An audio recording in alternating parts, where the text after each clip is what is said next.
Thank you para panelis. Dan tentunya tadi pembahasan yang sangat signifikan ya untuk para player dari RRQ terutama. Balik lagi bersama Eldogi dan juga Jessica Jale untuk game yang terakhir di Survival Stage Day 1. Ya, untuk semuanya, bahkan RRQ tadi sudah mendapatkan satu elimination, 721 GS hanya menyisakan 2 pemain saja. Sementara itu dari Tianpa hanya dengan 3, kali ini penggendong handalnya sudah ditanam. Tadi kayaknya ditanamnya sama RRQ. Kalau gua nggak salah, dan juga di mana di sisi lain dari KRX bakal langsung nabrak rumah milik RRQ. Nerpeko keluar, vaulting ke arah bagian depan rumah dan Nerpeko berputar tapi ditabrak. Oxy langsung menanam seorang Nerpeko. Masih dicari yang berikutnya, tapi what happened? Kenapa Viren malah vaulting persis depan lawannya? Dan kali ini Lapar yang tersisa dengan Genfos. Itu dia, ada net yang akan dilempar, bahkan infonya datang dari Hoxy. Untungnya malah Hoxy yang tereliminasi terlebih dahulu, 2 melawan 1. Bini flow banget, ini kesempatan bagi RRQ untuk melakukan fight, untuk memenangkan fight kali ini. 2 melawan 1, ayo bisa yuk RRQ, satu orang saja. Dan itu dia, Lapar dengan JS9-nya mendapatkan eliminasi yang terakhir. Kehilangan Peko memang, tapi RRQ mendapatkan 4 total poin. Risky, tapi Furia masih aman ternyata karena tidak ada yang knockdown lanjutan kembali lagi. Ketika Furia gerak, di dalam otak gue adalah detik gitu. Karena kelihatan banget kayak Furia untuk mencoba. Dia tuh kayak mau nyoba buat ngejajal tempat dari RRQ. Nantinya kalau granat ini connect. Gue belum selesai ngomong, granatnya udah meledak, Garilio. Needs-nya membuat Viren down. Ini PR banget, ini tempat yang susah karena bakal memancing pergerakan tim lain untuk menjadi third party. Possibility-nya adalah Furia, tapi Carilio masih terus nge-pressing pemain-pemain dari RRQ. Dari bagian atas, lihat bagaimana Furia melihat huru-hara tersebut. Langsung datang berbondong-bondong, Lapar berhasil untuk mendapatkan 1. Tapi masalahnya Ayala menjadi tokoh antagonis, pemain terakhir dari tim Furia. Sebentar, gue tarik nafas dulu. Itu fight yang memang akan sangat sulit sih bagi RRQ sih. Apalagi Furia juga commit again. The choice, pilihan dari RRQ tadi untuk bermain begitu cepat ke arah bagian tengah, gua rasa it's not logical. Tapi ya udah, let's give it fight. Kali ini Furia dan juga Alpha 7 mulai masuk ke arah bagian pertahanan dari RRQ. Ayala terpantau menjadi last man standing. Dicari, terpantau, open. Carilio tarik ulur dulu karena Obscure juga sedang melakukan healing. Mendekat untuk bisa menjadikan 2 melawan 1. Masih ada satu yang tumbang dari player Team Alpha 7. Namun begitu mereka menang secara jumlah. Gizao ternyata justru di steal oleh E-Arena yang mengejar dari bagian atas. Dan kembali dilempar Furia. Ayala, tapi Higors ternyata yang tumbang.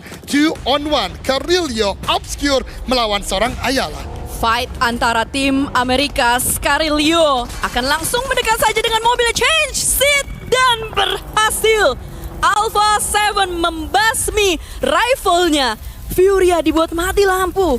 Dan ini membuka kesempatan untuk Alpha 7 menyundul klasemen. Lihat bagaimana di leaderboard, Jan. Alpha 7 yang kita tunggu-tunggu tadi. Benar-benar. Ada satu sih hal yang gue pikir-pikir. Ini kalau dalam tekanan ya, kadang mereka tuh ngambil strategi yang rada aneh sih. Kayak jadi miskin strategi gitu gak sih? Ya, gini. Oke lah, gue paham. Tadi Junior udah mengatakan kan main dari 3/4 zona. Tapi kan nggak semuanya bisa terjadi seperti itu. Apalagi ini Los Leones yang kompon-kompon yang gue katakan tadi udah pasti diisi dari banyak orang. Mengingat mereka semua pede, Los Leones banyak kompon bisa diisi. Tapi Alpha 7 mulang ke lobby terlebih dahulu dan seandainya lagi-lagi kita berbicara perandaian. Kalau tadi melakukan defensif dulu, RRQ tuh bisa at least becomes Alpha 7 atau Furia gitu loh. Bisa dapat eliminasi yang lebih besar lagi. Walaupun memang ini hard game buat mereka tadi seketika mereka lambat masuk dalam zona. Tapi dia tim GOAT juga sangat turun performa mereka. Karena di group stage beberapa kali sangat meyakinkan dari seorang Moxie. Kali ini rata juga di tangan Ulf yang padahal tadi Ulf udah sangat-sangat terpressure. Tapi tiba-tiba datang granat dari All Gamers. Masih bisa menghindar pemain dari Ulf. Bahkan revive akan dilakukan sepatutnya. Mengingat All Gamers, mereka juga tidak mau berada di papan bawah. Ini adalah kesempatan mereka untuk membombardir lawan yang ada di depannya. Tapi sedari tadi ngeliat All Gamers, setiap kali komit untuk fight, mereka itu selalu kalah. But let's see, dengan 4 pemain yang masih selamat, mereka akan mencoba untuk mendobrak sepertinya Ulf yang ada di depan mereka. Granat demi granat sudah di build up oleh pemain bernama XZZ. Ada percobaan granat berikutnya, tapi tidak jadi. Gagal dikokang, nggak jadi dikokang. Nah yang berikutnya, apakah akan connect sempurna atau tidak? Mas udah overthinking mas. Mas-masnya nih sudah overthinking nih. Sudah banyak pertimbangan dalam hidupnya untuk ngokang granat. Bahkan molly-molly yang dilontarkan juga kayak udah jadi hiasan dekorasi aja gitu dari tadi. Kalau kita ada kondisi in this economy. Iya. Kalau dia in display zone, granat ini masih bener. sangat berfungsi besar nantinya. Jadi mungkin itu yang diperhatikan. Tapi ini dia QZZ menyamar menjadi, gue mau bilang nanti sampah, dikiranya gue ngatain orang ya. Tapi itulah dia masuk ke bagian kotak, diem, bertahan. Jadi kadal. Nah, Jadi kadal. Jadi kadal. Oh tadi maksudnya jari Tianba tuh cari kadal berarti ya. Iya, Tapi nggak dapet. malah jadi kadal. Benar, malah semuanya ngepron tadi ya. Iya, kadal dikadalin. Wah, jangan ngajarin ikan berenang. Itu juga salah satu istilah-istilah ya. Jel, Ya. lu lupa bahas satu hal Jel. Apa tuh? Jadi tadi the blind leading the blind atau gimana Jel? The blind leading the blind. Bener banget. Itu udah kayak bingung, pusing, malah semuanya masuk jurang ibarat kata kayak gitu. Tapi saat ini dari Nongshim Red Force yang tetap berusaha untuk keluar dari jurang. Saat ini Nongshim Red Force menyundul klasemen, naik dia. Naik loh. Tadi terakhir kita lihat mereka ada di bawah dari RRQ dan sekarang karena RRQ-nya udah poin mati, secara otomatis mereka akan longsor perlahan, Jan. Lagi-lagi, permainan dari papan tengah ini bisa sangat mengejar ke arah bagian atas karena poinnya tipis. Dan jangan lupa Jel, kata-kata yang lu katakan dari tadi juga, Nongshim being Nongshim. Mereka selalu dalam pressure bisa melakukan sebuah permainan-permainan tiada diduga. Apalagi mereka punya So Easy, ada Hyunbin juga. Tapi Arena kali ini, dua player mereka tumbang. Apakah Miramar akan menjadi salah satu curse mereka lagi?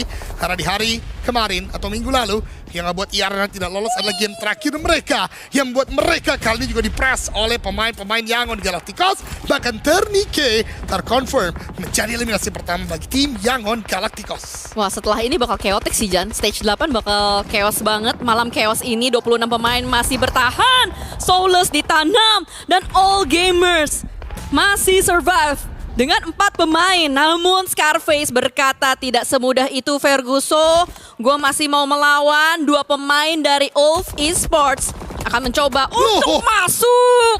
Tapi bagaimana caranya kalau bisa kena tembakan oleh GK? Wah, Ragnarok datang dari bagian high ground tadi, dari compound seberang player Ulf mendapatkan catch yang tadi mencoba untuk vaulting. Terlihat Kevin, terlihat beberapa player geek lainnya atau GK, tapi ini dia XZZ melempar volley. Dikira ada orang di dalam tong sampah tersebut, tapi Scarface menyelinap bersembunyi di balik daripadanya. Beberapa tim yang dari tadi main di bagian tengah, Nongshim, Wolf, Arena masih sangat diunggulkan oleh zona. Sementara Yangon berhasil mereka. Semua permainan dari utara, dia adalah satu-satunya tim yang benar-benar komit bermain dari bagian selatan. Dan saat ini begitu dekat di bagian tengah bersama dengan Arena. Arena yang menjadi poros zona ya, Jan. Cuman sayangnya adalah mereka udah kehilangan human resources. Ya, Udah hilang 2 ya. udah ketanam 2. Dan saat ini dari GK yang sedang mencoba untuk melakukan revive terlebih dahulu, kita bergeser menuju ke arah Yangon Galacticos. Tempat tertinggi dihuni oleh Yangon Galacticos bisa kita katakan, walaupun di depan mereka masih ada satu gedung yang lebih tinggi lagi. Tapi dimana EUG Master udah datang ke tangan seorang Slonic, Al-Ula pun sudah tereliminasi. Arena menebar teror. GK, Kevin yang menjadi target dan sasaran. Namun kita melihat bagaimana ini adalah kesempatan besar Arena untuk setidaknya menggulung poin lah ya. Dan lihat bagaimana tembakan dari Mormon serta Joker bisa menghantam pemain-pemain dari GK. Wah, ini sulit banget. Lihat betapa banyak hal yang harus diamati. Tapi granat dari Arena connect ke bagian Ragnarok tidak menjadi knockdown ternyata. Tapi di tempat lain justru Izzy for Bad Boy mendapatkan Liu. Lihat perang yang butuh awareness paling tinggi. Karena ini butuh map knowledge. Ini butuh juga bagaimana mendengar step, mendengar bagaimana pergerakan, mendengar tembakan dan utility. Dan speaking of which, ada Nate yang tadi connect ke bagian So Easy. Yangon justru juga player knockdown oleh zona. Hyunbin mendapatkan wall. Terlalu banyak party yang terjadi di zona kita yang ke-9 kali ini, Jale. Grenade Party ya bisa kita katakan. Project Mangkrak di Miramar menjadi saksi bagaimana tim-tim tersebut sedang mengupayakan eliminations demi eliminations. Bahkan Wolves Esports Batan akan mencoba melemparkan nades menuju ke bagian depan. Masih belum connect secara sempurna. Ini the blind leading the blind banget. Dia kayak cuma asal lempar. Berharap nades ini akan connect dan mendapatkan beberapa poin. Sementara itu on the other side, kita bicara dari Nongshim Red Force, TZ yang sedang mengupayakan revive-nya. Dari tadi Wolves tuh nades-nya nggak connect. Kalau nades-nya connect itu Nongshim bakal rata sih. Betul banget, karena memang tadi ada beberapa tempat yang memang padat banget ya dari Nongshimnya sendiri. Dan berbicara Nongshim, misalkan 2 orang tapi Baton mau maju tertembak dari bagian atas. Ada Wolf yang menjaga, kali ini Baton mencari yang terakhir. Nongshim bertahan, Blue Zone ditabrak untuk bisa mendapatkan yang terakhir. Tapi seorang Baton juga tumbang oleh tajamnya, sakitnya Blue Zone tembakan dari Yangon Galacticos. Tapi Maret kok tiba-tiba ada Wolf yang lebih tinggi di atas sana, membuat Marnet akhirnya menjadi eliminasi. Wolf juga tim yang hari ini gak kelihatan, gak kedengeran. But here we go, top 4 untuk Wolf dan juga All Gamers. All Gamers dari posisi buncit, mereka melawan bahkan kali ini akan menantang Arena Mormon terlihat di depan sana. Tapi ada sebuah movement yang membuat Maple shotgunnya tidak connect secara sempurna. Arena kabur, dia cabut dari peperangan, tidak mau memaksakan posisi ini. Tapi lihat bagaimana ada nades juga yang dicoba, diupayakan oleh Romeo XCZ. Tembakannya connect menuju ke arah Joker. Mormon yang terakhir, bokongnya udah mulai kelihatan dan di jump shoot oleh seorang Maple. Rata Arena, ini adalah titik balik dari All Gamers. Dan juga Wolf tentunya, karena lagi-lagi dua tim ini adalah tim yang ada di bagian papan bawah sebelumnya. Tapi lihat nade dari seorang Slonek, belum connect Romeo, dia gak ketahuan. Akhirnya terlihat juga apakah ini akan menjadi chicken dinner bagi Wolf atau justru dari All Gamers. Karena secara jumlah lebih banyak dari All Gamers. Namun lihat bagaimana tembakan dari bawah mendapatkan satu, Elementrix juga tumbang. Dan seluruh tim PEL hari ini mendapatkan winner chicken dinner.